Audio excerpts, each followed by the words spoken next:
اللي بعده عاود يسوق عرفتها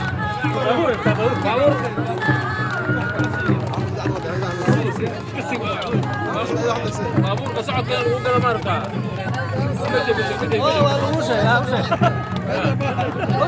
لا مساكين وين ده مساكين وين خلاص قالوا ما عرفتها كذا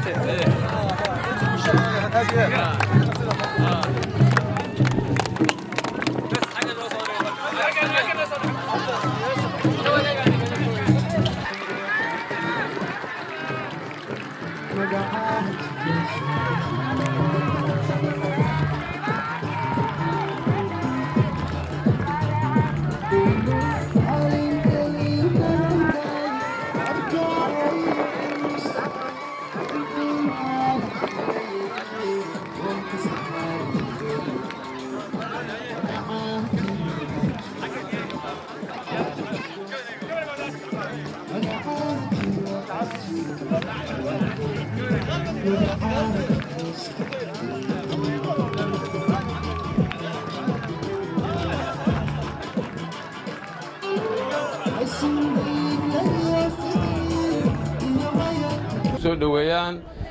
xildhibaan Saadaq Cumar Xasan ahna generaal ciidamada qalabka sida ka tirsan generaalka oo dhuusamareeb naga soo gaaray mudana xildhibaan saakay salaadii dadkan soo istaageen intaas waxay u taagnaayeen adiga ku soo dhaweeyaan waxaan rabaa dadkeena uga mahad celiyo odayaalka dhaqanka culimada diinka dhalinyarada haweenka iyo ganacsatada iyo ciidamada iyo baha saxaafadda dhammaan iyo cid kasta oo ka qayb qaadatay soo dhaweyntan waxaan leeyahay aad iyo aad baad ugu mahadsan tihiin dulqaadkiina waa ku mahadsan tihiin waxay la tahay Saadaq waxba iskaga sheegay cadaadana waa ka shaqay jira soo mas'uul joog xamarna hadda waa isla ognahay ninkan taariikhda Soomaaliya meel uga xusan yahayo waa ninka labadii sano aad ogtihiin farmaajo uu laqay ka soo tuufay inta farta afka ka galiyay marka waa calaamad dadku aysan wada lahayn waa ninkii u bareeray oo ahaa soo mas'uuliyadda iyo mas'uuliyadiisii inta iska dhaafay inuu Soomaali badbaadiyo bareeriyay waa ku mahadsantaan ku leenahay waa asagii marka dheer mas'uuliyad kala soo qabtay qaasatan mas'uuliyadaas oo reer cadaada ay iska leeyihiin waa xildhibaan galmudug laga doorto ahna laga leeyahay mudana xildhibaan de waxay la tahay 4 sano rag baa shaqada soo qabta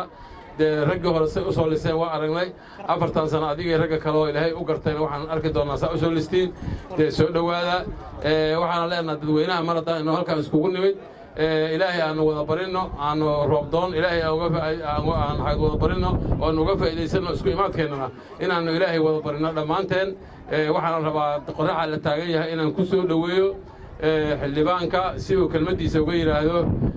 waqtigoo dheeraaday awgiis badan xildhibaan waa mahadsantihiin uqaasha dhalinyarada haweenka wax walba isugu jirtiin raacdaado gudoomiyaha oo agteyda taagan oo igu soo dhaweeyay inaan maanta imaado cadaado iga soo dalbay inaanan ka daahin na aadaan ugu mahad celinayaa kulligiin waxaan leeyahay qof walba mansabkiisaan ku salaamayaa assalaamu calaykum waraxmatullaahi wabarakaatu waqti adag ayaa lagu jiraa oo maaragtay aan ku soo beegmay cadaado nasiib u yeeshay inaan imaado xoogaan shiikh miihiyo ducada waa layga badiyaa waxaan rabaa maanta kulankeenna inaan ku bedelino roobdoon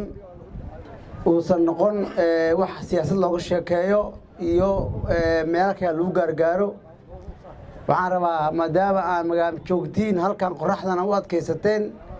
inaan horta qof walba niyadiisa uu ilaahay ka baryo in dadka iyo dalka ilaahay abaarta ka qaado ilaahay ayaa gacantiisa weyn tahay isaga ayaa abaarta iyo dhibaatada iyo biyo-la'aanta iyo cunto la'aanta naga qaadi kara marka labaadna annagu waa iska qaadi karnaa dadka jaaliyadaha u dhashay degaankan iyo dadka sadaqada raba waxaan ka dalbayaa meel walbay joogaan ogow meeshii aad joogi jirtay oo adoo laga yaabo inay hadda dadka abaartu ay hayso aad mustanooyin hore ka mid ahayd sidii ayay abaartii u joogtaa soo xasuuso sadaqa la soo bax kuwa xaqa kugu lehna soo ogow kuwa aan xaqa kugu lahaynna sadaqa u soo dirso waxaan rabaa inaan jaaliyadaha dabadda iyo dadka Soomaaliyeed oo dhanba aan u sheego dalkiinnii iyo dadkiinnii inta ugu badan abaara haysa waxaa laga yaabaa inaad biyo ku qubaysato cabto meel isaga daadiso laakiin ogow qof Soomaaliya oo intaas haysanaa jooga maantay waxaan leeyahay soo gaara sadaqo iyo wax walba way kugu filan tahay kuwii iloobana oo ehelkooda joogana kuwaas hadee si gooniya ayaan ula hadlayaa ha u istaagaan hadda meelaha wax laga soo diro ha tagaan dadkooda ha soo ogaadaan waxaan idin kaloo idin sidaa sidoo kale duco iyo salaan ayaan kaga wadaa maamulka galmudug madaxweynaha u horeeyo asaguna salaantaas iga gaarsiiyay raacdaado wasiiradii iyo baarlamaankii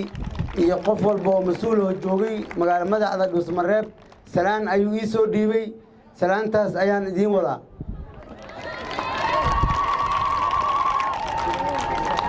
hadalkayga waxaan ku soo dhameynayaa ilaahay aan barino